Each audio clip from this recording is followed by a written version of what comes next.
Hi, friends. So, we're going to continue reading our Nancy Drew book, The Secret of the Old Clock by Carolyn Keene. And we're going to jump into chapter 7. Chapter 7 is called The Angry Dog. With the instinct of a detective who dared not miss a clue, Nancy deliberately moved closer to the bench on which the Topham girls were seated. If there should be another will, I'm afraid we'd be out of luck. The words in Ada's nasally voice came clearly to Nancy. Isabel's reply was in so low a tone that the young sleuth could just manage to catch the words, "Well, I, for one, don't believe Josiah Crowley ever made a later will." She gave a low laugh. Mother watched him like a hawk. Or thought she did, Isabel retorted. The old man got out of her clutches several times, don't forget. Yes, and what's worse, I'm sure Nancy Drew thinks he made a later will. That's why she's taking such an interest in those Hoover girls.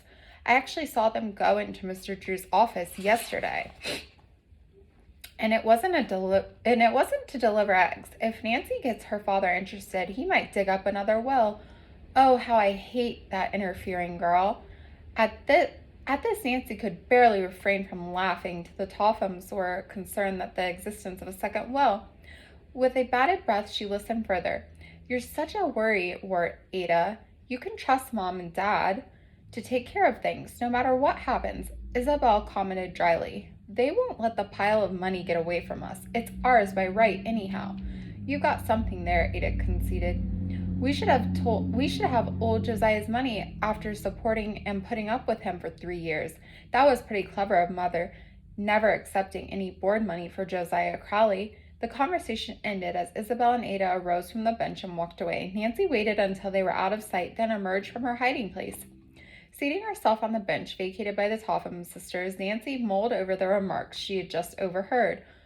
There's no doubt in my mind now that if there is a later will, the Tophams haven't destroyed it. How thrilling! But where can it be? Nancy realized that to find it was a real challenge, and I'd better hurry up before the Tophams stumble on it. For another 10 minutes, Nancy sat lost in thought, sifting all the facts she had gleaned so far. There must be some clue I've overlooked, she told herself. Suddenly, with a cry of delight, she sprang to her feet. Why didn't I think of that before? The Hoover girls and the Turners aren't the only ones who should have figured in this will. There are other relatives of Mr. Crowley's who have filed a claim. I wonder who they are. If I could only talk to them, I might pick up a clue. Immediately, Nancy set off for her father's office. He was engaged in an important conference when she arrived, and she had to wait 10 minutes before being admitted to the inner office. Now what? Mr. Drew asked, smiling as she burst in upon him. Have you solved the mystery, or is your purse in need of a little change? Nancy's cheeks were flushed and her eyes danced with excitement. Don't tease me, she protested. I need some information. At your service, Nancy. The young sleuth poured out the story of the Topham sisters' conversation in the park and told him and of her own conclusions. Mr. Drew listened with interest until she finished. Excellent deducting, he praised his daughter. I'm afraid, though, I can't help you obtain the relatives' names. I don't know any of them. Nancy looked disappointed. Oh, dear, she sighed, and I'm so anxious to find out right away. If I delay even a single day, the Tophams may locate the other will and destroy it. The next instant, her face brightened. I know. I'll drive out to the Turner sisters. They might be able to tell me who the other relatives are. Nancy arose and headed for the door. Just a minute, said the lawyer. I wonder if you realize just what you're getting into, Nancy. What do you mean? Only this detective work isn't always the safest occupation in which you engage. I happen to know that Richard Topham is an unpleasant man when crossed. If you don't find out anything which might frustrate him, the entire Topham family could make things extremely difficult for you. I'm not afraid of them, Dad. Good, Mr. Drew exclaimed. I was hoping you would say that. I'm glad you have the courage of your convictions, but I didn't want you to march off into battle without knowledge of what you might be up against. Battle? Yes, the Tophams won't give up the fortune without a bitter struggle. However, if they attempt to make serious trouble, I promise to deal with them myself. And if I do find the will, I'll take the matter into court. Oh, thank you. There's no one like you in all the world. After leaving her father's office, Nancy went directly home to get her car. When she told Hannah Groen her plans, the housekeeper warned, Don't become too deeply involved in this matter, dear. In your zeal to help other people, you may forget to be on your guard. I promise to be as careful as a pussycat walking up a slippery roof, Nancy assured the housekeeper with a grin and left the house, quickly backing her car from the garage, set off in the direction of the Turner home. The miles seemed to melt away as Nancy's thoughts raced from one idea to another. Before the young sleuth knew it, she would reach the house. "Hi, Judy," she called to the little girl who was playing in the yard with a midget badminton set. The child looked very cunning in a pink playsuit. They embroidered teddy bears and were surely the work of her loving aunts. "Hi, Nancy, I'm glad you came. Now I'll have somebody to play with," Judy said, running up to the visitor. Obligingly, Nancy took a racket and batted the feathered shuttlecock toward the child. "Hit the birdie," she called. Judy missed but picked up the shuttle and whammed it nicely across the net. Nancy hit it back, and this time the little girl caught the birdie on her racket and sent it over it. The game went on for several minutes, with Judy crying out in delight. "You're the bestest batter I've ever played with, Nancy," she declared. After 10 minutes of play, Nancy said, "Let's go in the house now, Judy. I want to talk to your aunties." Judy skipped ahead and announced her new playmate's arrival. "Hello, Nancy," the woman said as she entered the living room. "We are watching the game from the window," said Mary Turner. "This is a real thrill for Judy. Edna and I are very poor at hitting the birdie."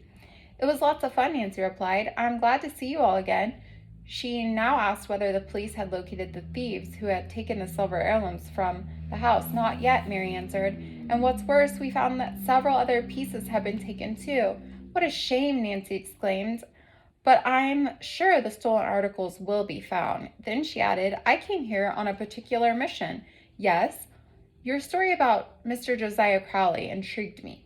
Then the other day I met two girls, Grace and Allison Hoover, who told me of a similar promise from him regarding his will." "How amazing," Edna Turner exclaimed. "I heard Josiah mention the Hoovers and Allison's beautiful voice. Dad and I have become very much interested in the case and are inclined to agree with you and the Hoovers that Mr. Crowley may have written another will shortly before his death and hidden it someplace." "Oh, would it be wonderful if such a will could be found?" Mary exclaimed. "It might mean all the difference in the world to Judy's future.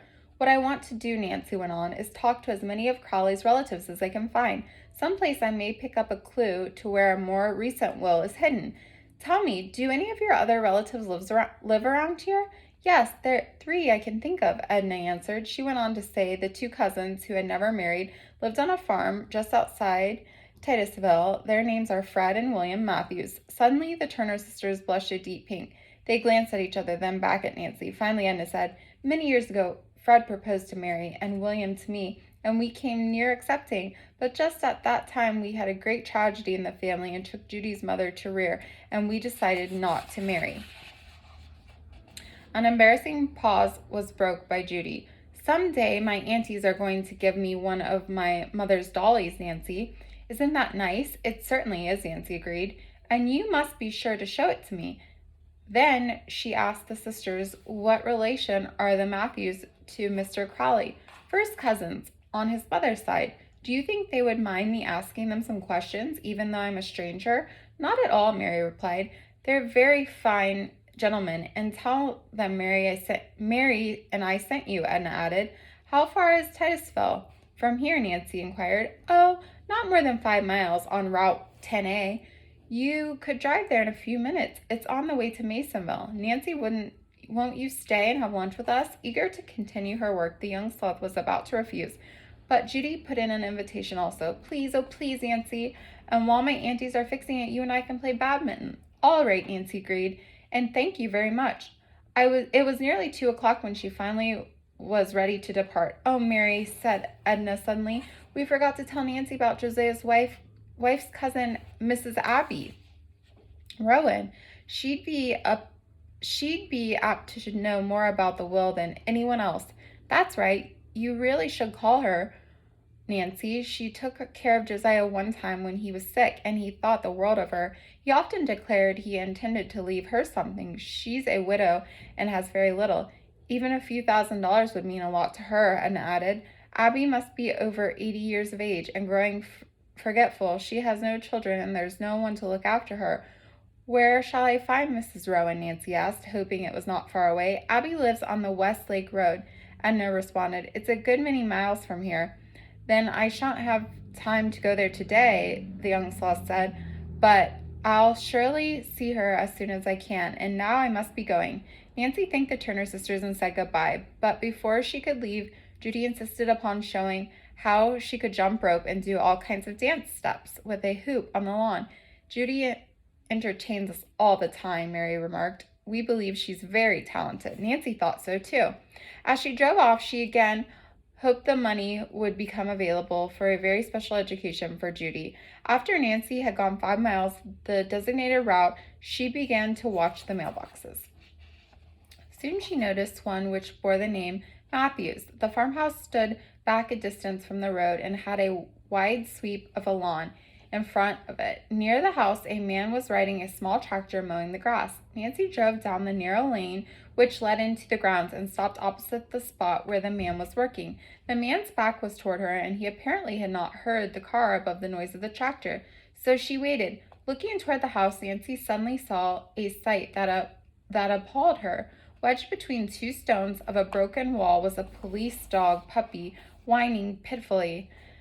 Nancy dashed forward and released the little animal. As it continued to whimper, she cuddled the pup in her arms and began to examine its paws. "Why, you poor thing," Nancy said, seeing a tear in the flesh of one hind leg. "This must be taken care of right away." She decided to carry the puppy over to the man on the mower. As Nancy walked across the lane, she suddenly heard an angry growl near her. Looking back, she saw a huge police dog, evidently the pup's mother, bounding toward her. "It's all right," Nancy called soothingly to the dog. "I'm not going to take your baby away." She took 2 more strides, but got no farther when the fierce snarl of the dog leaped on Nancy, knocking her flat.